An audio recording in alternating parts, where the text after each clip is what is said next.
And here we are. It's time to start season 2 of Golden Lap at Monaco. And we've got a brand new grid. Not very many familiar faces on the grid. Lots of new faces. And I think it'll be interesting on what I think, honestly, in year 2 is a much weaker grid to see how we fail. We of course, have this explosive combination of Verstappen and Piastri at Mercedes that we're going to have to contend with when it comes to both the drivers and, of course, the Constructors' Championship. Mercedes, of course, nipping us to the Constructors' Championship by 3 points last season. And, yeah, it's going to be no fun to contend with them. That's all I really have to say. It's going to be no fun competing with them. Sebastian Vettel back on the grid. Kubica in the Williams, like we said. Gasly in the Ferrari. Gasly in for Stegen. It's going to just have some Ferrari fans furious.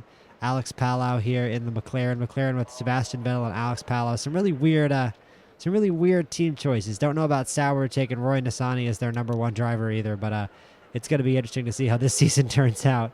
And of course, we send him out right into traffic, obviously. Yes, we should pit exit a lot better next time. We are in the middle of traffic. I doubt we're going to have a good lap. I'm seeing purple sectors from our guys, though, but he's just so stuck. Sainz does get it on pole, and Alonso in third, so a good start to the session.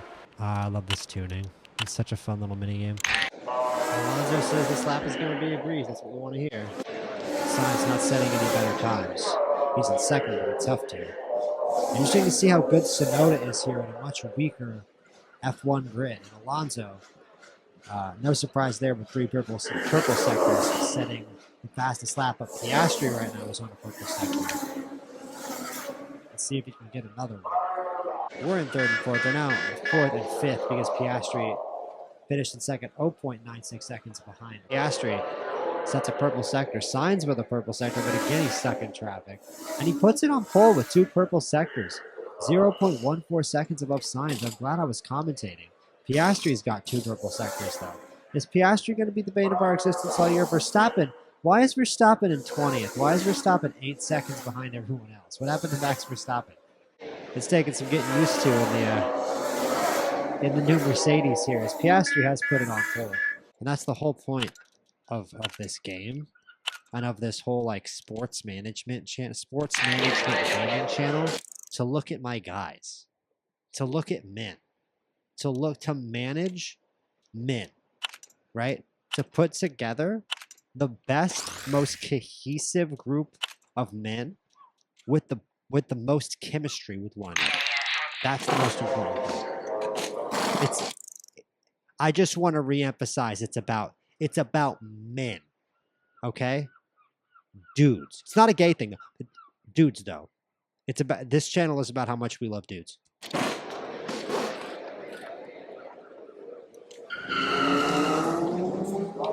Like, why is Formula One so homoerotic for real though? Like, do you have to have 2 men on all the teams? All the teams really have to be like a couple? Like, what are they, gay? Like, why are there 2 of them? If they're both straight, right? If Lewis Hamilton and Charles Leclerc are both straight and aren't totally gay, why are there 2 of them, right? Did they think about that? Did they think about the optics of that? I really don't think they did. There should really be 3 cars on each team, just to make sure that we know it's not a gay thing. But then it could be a 3-way. I mean, like, really, like, we don't know if they have three people on the team. It would be much cooler if there was just 1 driver on each team, though, no? It's like, imagine if you just, like, put all the weight of the entire Mercedes brand on 1 dude. Like, you just had 1 guy driving for Ferrari. God, could you imagine if, like, Charles Leclerc was the only Ferrari driver? How much? Dude, come on now. Verstappen down in 20th is so interesting to me. Vettel in 18th. I guess that's not surprising. He's old. Tsunoda in second as he pips. Okay, and there's Verstappen. Okay, all right. I get it. We have 5 minutes left, and the Mercedes have already successfully put us in our place. Guys, I think it's only 1 golden tune between the 2 cars here in Quali in this first session, and I mean, look at this. All the veterans are giving us trouble here. I think that if a lot of the other teams had gone with better drivers, we might even see ourselves further down the grid. I'm not super rosy and optimistic about the car so far. Piastri especially is that far ahead in the lead. Verstappen beat us pretty easily. Tsunoda and then Vettel also managed. Magnussen's right up here near us. I expect Leclerc to come in and probably beat Alonso, and I've been disappointed with Alonso so far in this session, although it is just qualifying still. Sainz says he can't focus. It's going to be a bad lap. Alonso is setting green sectors, and he isn't in traffic. Can he improve his time at all? Into second place. Nice. Okay. He splits the Mercedes. That's about as good as we could hope. And Sainz brings it in fourth. And qualifying is now complete. We're not going to get any more tunes on the cars, but let's see if we can hold second and fourth. And Leclerc in 14th. Wow. Leclerc with a nightmare of a qualifying session. Kubica also doesn't crack the top 10. It's a rough quali for Sauber. It's a really rough quali for I'm going to be honest, I don't even know what team this is down here. I think that's Racing Bulls in 19th and 20th. And that's the Haas's. Latifi is in the lead for leading line for Haas. Magnussen leading line for Williams, which I kind of like. That's kind of cool. Don't mind that. Vettel up in 6th as about a 45-year-old at this point. Tsunoda and Vettel, that's a big age gap between those two guys next to each other on the grid. We should be in for a fun first race. But like I predicted, there's just a lot of bad drivers on the grid this year, to be honest with you. It's kind of crazy that Piastri's time was a 1:55, and then you go down to 7th place, and you're already at guys that didn't even have 2 minutes. And I mean, look at some of the times down the board. There's just a lot of guys beyond 2 minutes. It's really obvious who the talented drivers and who the talented teams are, and it's going to be a war here, I think, between us and Mercedes for the end of the year, and we know who we're going to steal parts from. I think we know what car we're going to be stealing parts from. Oscar Piastri needs to hire some recon agents.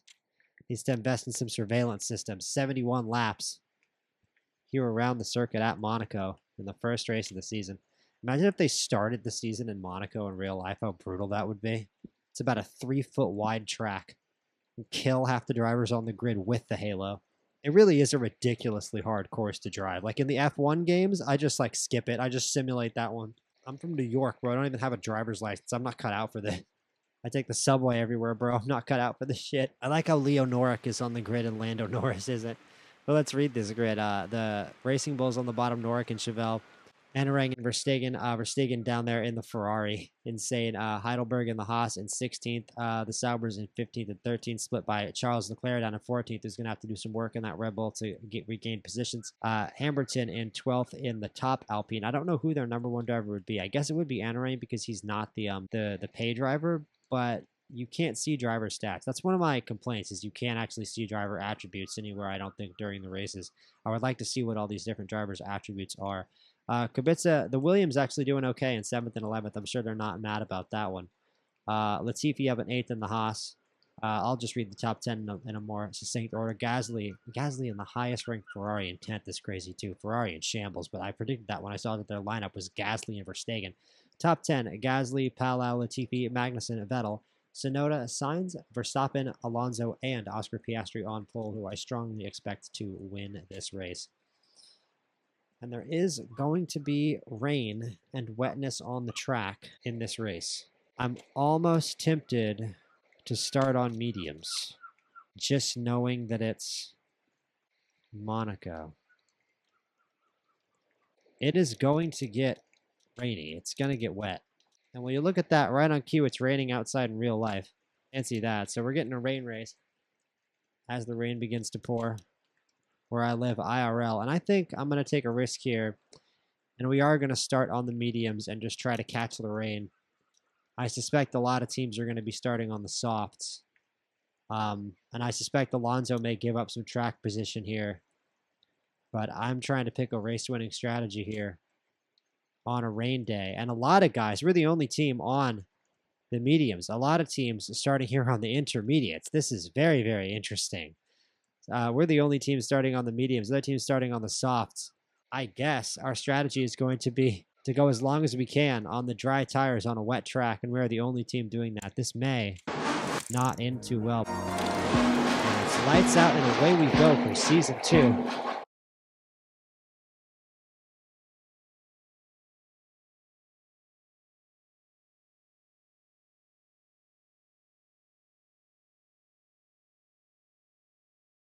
But Alonso driving pretty well in the mediums, all things considered.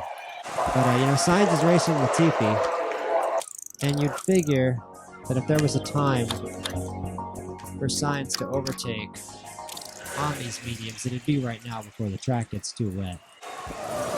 And Pierre Gasly crashes, and if it's too bad of a crash, I'm definitely going right into the pit for some inters. But the inters aren't performing well. Look, I mean, it's all the soft and medium runners that are leading up the field right now. No, I'm not pitting. That might be stupid, but I'm not pitting. And Lewis Hamilton with a puncture. So lots going wrong for guys here, typical of Monaco. As the race resumes with us in third, as Sainz with an overtake on Tsunoda on the softs, and now he's chasing Roy Nissany, and he's probably going to get this overtake. And there's the overtake on Nissany. As now he's following up us, Fernando Alonso, of course. And we'll see if Sainz can make up what right now is a very long gap to Alonso. I don't think he can. Alonso wants to change tires. We're just going to give it a couple more laps here, because they both want to pit and change tires. I wanted to stay on these mediums for as long as possible, but I don't think there's any avoiding it. We can try to go one more lap. I'm going to try to go one more lap. And Alonso, big shot, can't overtake Max Verstappen, but he's got about 1 billion back markers in between him and Verstappen, so... And Fernando Alonso with a bad pit stop, 12 seconds, unfortunately, to get him onto the inters, but we're on the inters now. And we can go back to driving with some intensity. Sainz says his lap is going to be a breeze. He's racing Tsunoda. He lost some ground to him at the end of the last lap. Can he make it up here through the chicane? He does. It's tight racing, but Tsunoda seems to be making up some time on the straights. Yeah, he does. Every time he gets to a straight, he just goes a little faster than us. It looks like we're just a bit better in the low speed compared to Tsunoda, but when he gets to the high speed, he catches us. It's real tough to get this overtake for Sainz. It's taking lap after lap after lap. And we do overtake Yuki Tsunoda finally now that we're 23 seconds behind our teammate. So on the inters, this is going to be some pretty low intensity stuff for a while.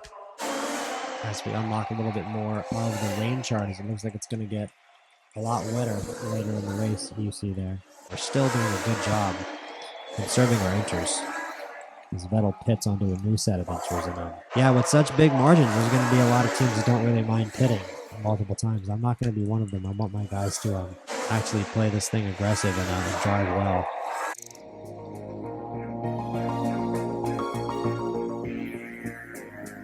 We tell Sainz to drive aggressive for a couple laps, and he's created some real space between him and Tsunoda here, and he's only 7 seconds behind Fernando Alonso. So impressive stuff from Carlos Sainz, showing some serious pace, much more pace than I think Perez ever showed in this car, showing the ability to make up a really big gap to his teammate here. As it's just a dreadful day for Ferrari, by the way. Look down there. Gasly, obviously, with the crash in the DNF, and Verstappen down in 18th place. We're in 4th, and the back marker we're overtaking is 7th. And it's only 32 laps into the race, so, yeah. It says something about the speed gap between the top teams and the bottom teams, no? There's just big gaps between pretty much every team right now. Most of the racing is going on down in the field or in the middle of the pack. There's just massive margins at the top of the field in this race, unfortunately. Not much entertainment. It's probably going to take a red flag or some crazy rain shenanigans to cause there to be some serious racing here at the top of the field again, or just some pit stop shenanigans. Who knows? Some kind of consequential thing is going to have to happen where it ends up that people at the top of the field are racing one another, unfortunately. But to be honest, I really don't want them racing. They are in 4th and 3rd now. I'm going to still tell Sainz to not fight it and just back off his field run, because I think their pace is about exactly the same. And honestly, they're both still a few laps from pitting. Yeah. It looks like we're missing the 5th place car, but we're not. He's 52 seconds behind us. But there is some racing going on there behind us between the 6 and the 7, between Vettel and Leclerc. Leclerc has made up a lot of positions and is going to end up in the points. And Tsunoda pits. Onto wets. That's interesting. All right. Yeah, let's stay on these inters for a couple more laps and just try to observe and see how many of the other guys go on to the wets. Norick pitting, is he going to go on to wets? He is going to go on to wets. That's interesting. If anybody pits onto inters at all, let's just check this out here. We're still in the intermediate range, but it's going to get a lot worse. It's going to go into the wet range, but then it's going to fall back out of the wet range. Because we aren't in the wet range right now, see? We're in the intermediate range. And it's going to come back to about where it is now. I don't think so, no. It might be in the wet range there at the end of the race, just by a little bit. So I think the pit would be onto the wets. The safer pit would be onto the wets here. But we're going to go one more lap and gather more data. See what the other teams do. See if anybody at all goes on to the inters. Nobody is doing that. And it is going to be a two-stop strategy, which makes me very happy. Because I want Alonso to do every single thing he can to catch up with Verstappen on those dang inters. If Verstappen thinks he's going to the end on those inters, he's stupid. I want Alonso to drive the crap out of these wet tires for the rest of this race. And Piastri does pit onto the wets. That depresses me. That means Verstappen is probably going to do the same thing. We're right behind. We're right behind them now. So we may actually have taken the lead of this race here on strategy. Yeah. We might have taken the lead of the race here on strategy because Verstappen's got a pit. He's going to be well behind us. Yeah, forget I said anything. They're just a whole lap ahead of us, dude. Yeah, the differentials in this race are crazy. Yeah, look at how clear it is, man. Look at how clear the difference between the team is. It's going to be the differences between the teams here to start season 2 are basically going to be so immense that you're basically going to have the teams just stacked up. And actually, you know, here's a headline for you guys if you're looking for one. Look at Norick and Chevelle here in the Racing Bulls. 12th and 13th is not too bad. That's an okay result for Racing Bulls as Piastri sets the golden lap for the show. And Jarno Triton crashes. Yuki Tsunoda picks up a puncture. So here's some drama. And Tsunoda's got a pit, but it's not going to affect anything. He's a minute 29 ahead of his teammate.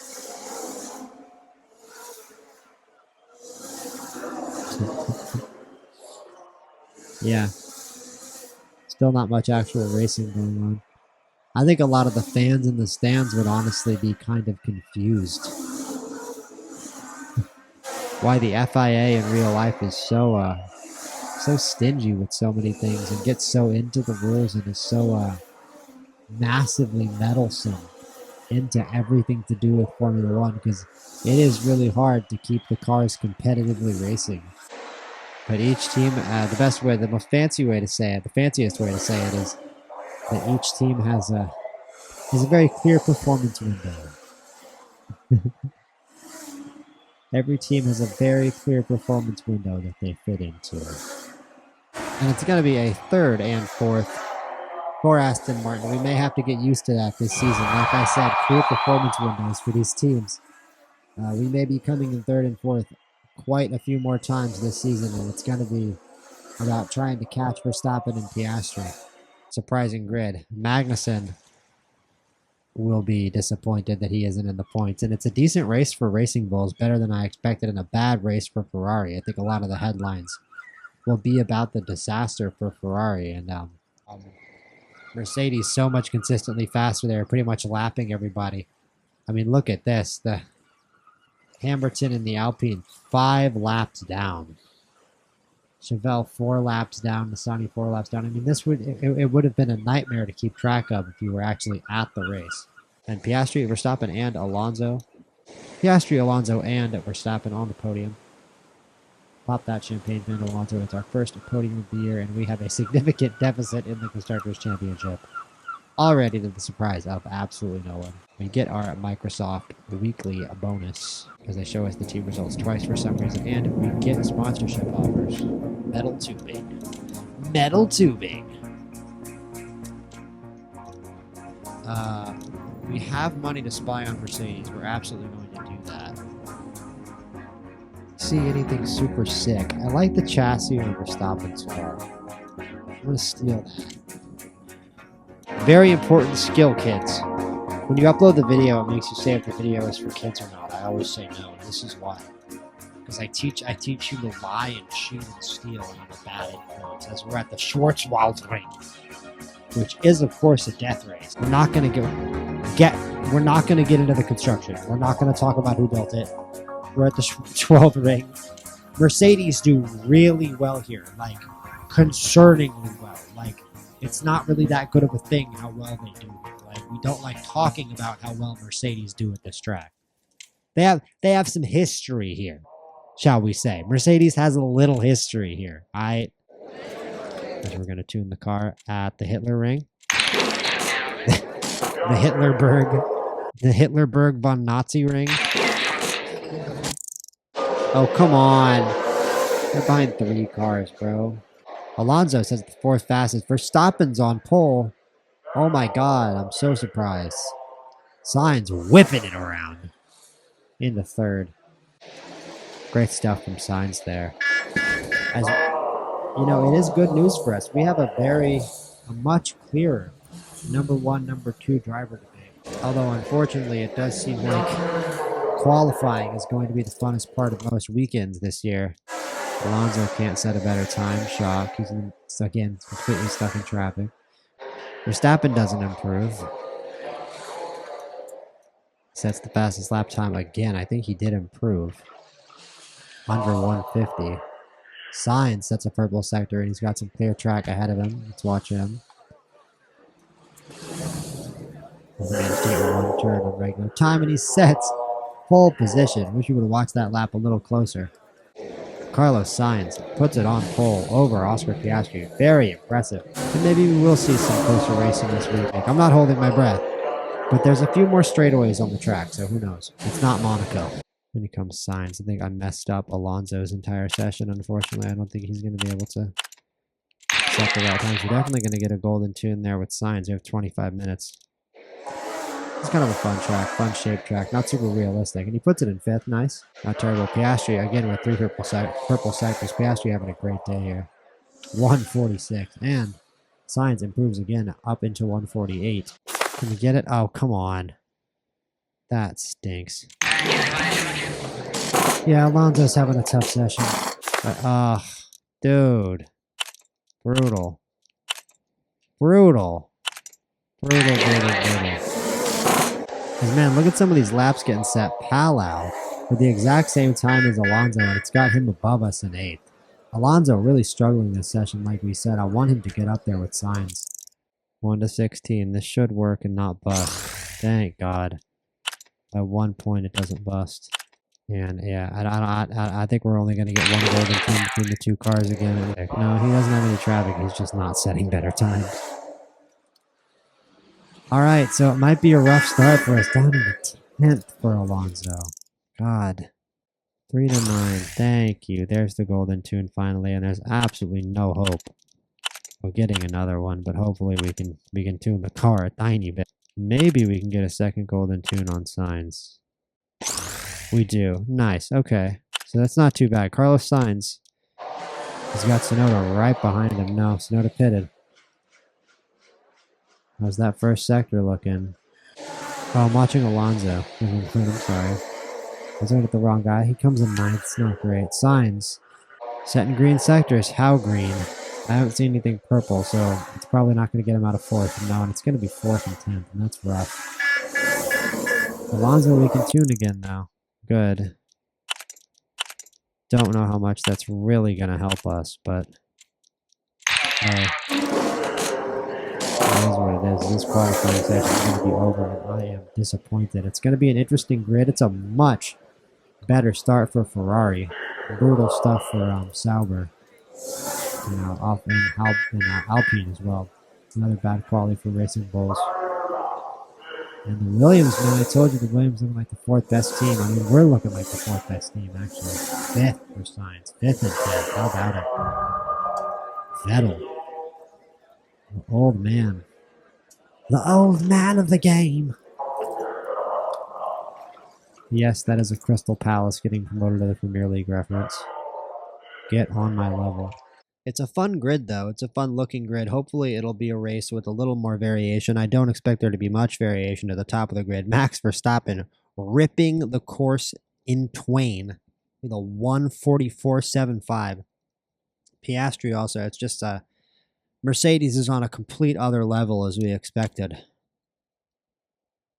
As we're back at the Schwarzwaldring. The Schwarzwaldring. It will kill you. 35 laps. And we don't need the inters or the wets. It is a sunshiny day. And the grid is as follows. Hamilton in the Alpine in dead last. The Saubers in 19th and 18th. Trenton and Nissani. Norick and Chevelle in the Racing Bulls. They had good races against the back markers last week. Let's see how they do this time. It looked like Ferrari might be in decent shape in early qualifying, but they fell down the grid into 15th and 11th for Verstappen and Gasly. Anarang, who we don't know who the number 1 Alpine is. I mean, yeah, Anarang should be. Again, he isn't the pay driver. We said that before. Latifi and Heidberg and the Haas's in 13th and 14th. The Gasly, as we said, in 11th. And the top 10 is our Fernando Alonso in 10th. Hopefully he can find some points. Kubica in 9th in the Williams. Palau in McLaren in the 8th spot. Snow to 7. Magnussen in 6th in the top Williams. Sainz in our top car in the Aston Martin, unfortunately in 5th. Hopefully he can have a good launch at the start. Vettel in 4th, who pipped us in qualifying. Leclerc in 3rd. Piastri and Verstappen, of course, on the top row, and they should not be worried about anything at all. Clive Hatton of Racing Bulls feels invigorated. Kick Sauber. Cheap is hung over. A lot of guys on the soft probably going for the 1 stop, which is probably smart if you're at the back of the grid, but we need our guys to get some freaking track position.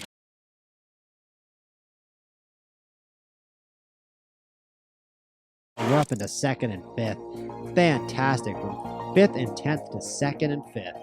How you like that? What driving from Alonso and Carlos Sainz. And now Sainz is pursuing the lead against Max Verstappen on the mediums. Over the course of the race, I don't know how much of a difference it's going to make. The pace is what the pace is. I don't know if we actually have the pace to race Verstappen. And it's going to be some action-packed racing here. This is a deadly and dangerous course. And a high-speed course at that. Man, look at us trying to get this overtake. Sainz just desperately trying to get it on Verstappen. And now that we've lost that position to Piastri and the other McLaren, we are just going to back off with our tail going between our legs. We do not want to crash the car here early on the softs. Quick suggestion for a game improvement right now, because this would come in handy in this situation. Would certainly like Verstappen and Piastri to just crash into one another and crash out of the race and let me win. So a cool feature in this game, I'm not joking, would be if, teammates or 2 cars that are clearly racing both crash out of the race, because I haven't seen that happen yet. I've only seen 1 car crash. So it would be cool if 2 cars that are racing close to each other will both crash out at the same time. That would be a nice piece of added realism. Sainz with the golden lap on conserve. Interesting. And the margins are not as crazy. A lot more racing in this race. Another rough race for Ferrari, though, as we lose a 3rd position to Charles Leclerc on the medium tire. And you know what? I don't like that much. I'm going to try to get that position back. Oh, Piastri pits behind us. So you know what? That's all the more reason for me to just keep pushing with Sainz. Because Sainz is going to pit first. I've made my mind up. One of the Mercedes pits, and we get out in front of Leclerc, who's now leading the race. And we're winning the race right now. And we have the golden lap. So it's great stuff from Sainz so far. I have driving aggressively, but this is going to be his last lap he's pitting. On to, let's check the strategy here. No, we're going soft, medium, soft. We've got no hope at all of a 1 stop. We're just going soft, medium, soft. We're going 2 stop. Like, we have a pit crew for a reason. We pay these guys a lot. These are literally the best car mechanics on the planet, dude. Think about it. That's literally what they are. They're literally the best car mechanics in the world. Okay? We're Aston Martin. We're paying hundreds of thousands of dollars to these mechanics. We're doing 2 pit stops in the race. He likes that anyway. He's racing. Let's watch him get that overtake on Palau. Beautiful. He's got to chase down Robert Kubica now. Sainz in third. And I said it was a sunshiny day, but it is raining. And there is rain coming. I guess our two-stop turned into a different kind of two-stop. But there's a lot of guys on old hards right now. And hopefully Piastri is one of them. Hopefully Verstappen is one of them. Hopefully some of these guys out ahead of us pit. It looks like only Verstappen will be the likely one. I think Alonso has an outside chance of getting it better, and I wanted him to drive harder than Sainz. Oh, here on these old mediums. Let's go, man. The two old men on the old tires. How about this? In Germany, and Vettel's home race, battling Fernando Alonso. We said there wasn't going to be any entertainment in this episode. We were dead wrong. Look at this. About 90 combined years racing here in Germany. That's fantastic. Alonso with the overtake on Vettel. Highlight of the episode so far, in my opinion, is speaking of racing, Sainz has a certain Max Verstappen right behind him. We need to actually. He's just gonna overtake us. There's no point. We need to. Is anybody going to go on intermediates? The track just isn't gonna be that wet. I think we just pit on the softs with Sainz. I think we just conserve and try to make for a couple more laps. We're not even going to be able to fight Piastri. You know what? These tires are too old. He's going to get overtaken by the guy in front. As the Sainz gets overtaken by Leclerc, I don't understand that at all. Alonso, 6.84. Sainz and Leclerc. As we've used so much fuel burn in this race, I feel like that we just have to. Leclerc's got crazy pace, though. Especially on these mediums. This Red Bull is not messing around, man. We said we were acting like we were only going to have to worry about Mercedes, but we've really got some competition from the Red Bull. We've got Sainz driving on the edge of crash risk here. And we get the overtake on Leclerc. Tremendous stuff from Carlos Sainz. And it's a golden lap from Carlos Sainz. Wow. Tremendous stuff from Sainz to overtake Leclerc. And he's going to lose it pretty much immediately. Because it's also, we're going to have to ease off the engine here. We can't do anything about it. We've used so much fuel burn in this race. And it does make me kind of sad. Our third place fly out the window and settle for 4th and 6th, which is not great. Red Bull definitely with a stronger race weekend than us. And Verstappen robs us of our fastest lap to make the pain hurt even worse. And look, it's points for Ferrari. Gasly at the 9th as Piastri comes home to win the race. Verstappen with the fastest lap, and it's 4th and 6th in the Aston Martins. 7th and 8th, so we're still faster than McLaren. And it is pretty stacked, each team. Still finishing in its own slot, but a much closer race there. So I think it was probably the low-speed corners of Monaco that helped to have such broad differentials and such grouped-together teams there in the first race. But they're still pretty grouped together here. Gasly, significantly better than Verstappen in the Ferrari. But other than that, Piastri in 1st and 2nd, pretty broad margins. Leclerc, faster than Sainz, Tsunoda. So clearly Red Bull is the team we're having to contend with right now in terms of especially straight line speed and what was a very speedy course. No crashes on what was supposed to be a dangerous course there in a race that included a lot of people on dry tires in the rain. So I guess just luck kept all the cars on the track for that race. The McLarens in 7th and 8th. The Williams in 10th and 11th. The Haas's in 12th and 13th. The Red Bulls in 15th and 16th, and the Saubers in dead last. So a disastrous race for Sauber. As we're going to end this episode, this was a fun episode. This is an interesting new season. I wish we could look at what happened to all the other drivers that are not in F1 now, because there's a lot of big names missing that I would highly expect are going to come back at some point. You have to expect they will. But Piastri, Verstappen, and Leclerc make up the podium. We do not sit on the podium, but 4th and 6th is not terrible. We're 3rd in the constructors. So I'd say we're gonna be battling Red Bull for 2nd. And second is the new 1st this year. I think Mercedes has this thing in the bag already. Just after 2 races, I think it would take a lot to overtake Mercedes. But right now, Sainz is in 3rd in the Drivers' Championships. Alonso's in 4th, and Leclerc and Tsunoda are right behind them in the Red Bulls. So we're gonna have some entertainment here overtaking the Red Bulls. And again, let's just see which of these smaller drivers can get the most points. That'll be an interesting secondary thing to look at as we continue with the Golden Lap.